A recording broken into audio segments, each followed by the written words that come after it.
What's going on, everybody? It's Connor, and in today's video, I want to recap what just went down in the play-in tournament between the Chicago Bulls and the Miami Heat.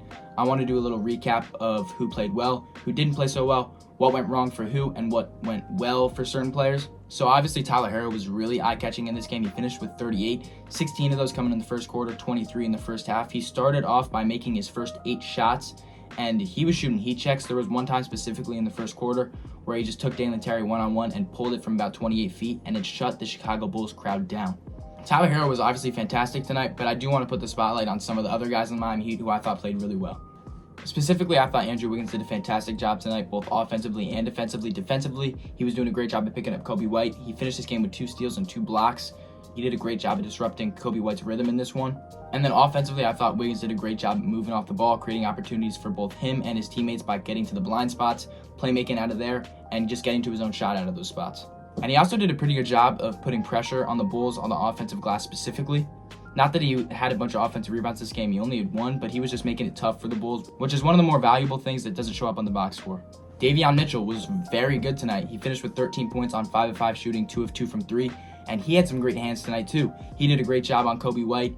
So for the Bulls, Coby White had a really bad game. He really struggled with guys like Andrew Wiggins and Davion Mitchell on him. He shot 5 of 20 in this one, finished with 17 points. There was one sequence specifically where Giddey got the ball out on the break, hit Coby White on the wing, and Coby shot it to cut the lead to just 9, and he missed it. And then Davion Mitchell came down, scored, as I referenced to earlier, and it completely swung the game's momentum back to Miami.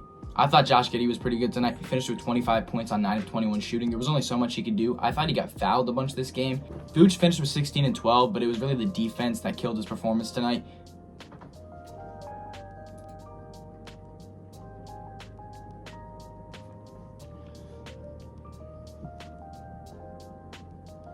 Miami scored a lot of points in the paint, especially in the first half, based off the Bulls having no help, and mainly I blame that on Vucevic. There was also another time where Vucevic just didn't run back on defense, and Coby White got the Bam Adebayo assignment, which was not a great look for Vucevic. I thought Matas Buzelis was pretty good tonight. He had 9 points, but it was a pretty loud 9 points. He had that buzzer beater 3 at the end of the first. He had a nice dunk later in the game, a nice layup over Adebayo, and an and one pretty early in this game. So I thought Buzelis was pretty good tonight. He was also pretty good defensively, and he did a good job at playing bigger than he is. The Bulls bench was pretty bad tonight, except for Talen Horton-Tucker, who had a crazy circus shot at the end of the third, and then got a steal on the other end, which after that, I kind of thought the game could have been a little bit more in Chicago's favor, but then Miami came out in the fourth quarter. Tyler Herro stayed hot, and they ended up closing it out. Chicago shot 39% from the field in this one and 27% from 3, so you can credit this win a lot to Miami's defense, and specifically, like guys I mentioned, Davion Mitchell, Andrew Wiggins, guys like Kel'el Ware, Bam Adebayo, they were all great tonight. Tyler Herro wasn't even bad on defense. He had a couple tip steals. But with all this being said, there wasn't really much to talk about in this game. It was just a pretty much one-sided game from Miami. The only thing keeping Chicago in this game for me was really, honestly, the crowd. So now Miami will move on to face the Hawks in another play-in game, where the winner of that will go on to face Cleveland. Chicago is going home, and on May 12th, we will see where they place in the lottery. And I'm honestly very intrigued to see where the Chicago team goes with this core. I like Coby White. I like Josh Giddey. I love Matas Buzelis. As for Miami, if they lose against Atlanta, I don't know where they go from there. If they win against Atlanta, they're going to go in and probably get swept against Cleveland. So I don't really know where this Miami team goes from here.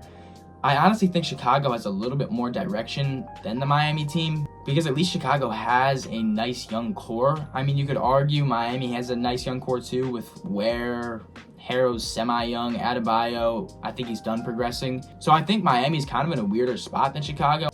I just think Chicago losing this game and not losing later in the play-in against Atlanta or losing to Cleveland in 4 games in the first round will end up being a blessing in disguise, as they could move up in the lottery after losing this game.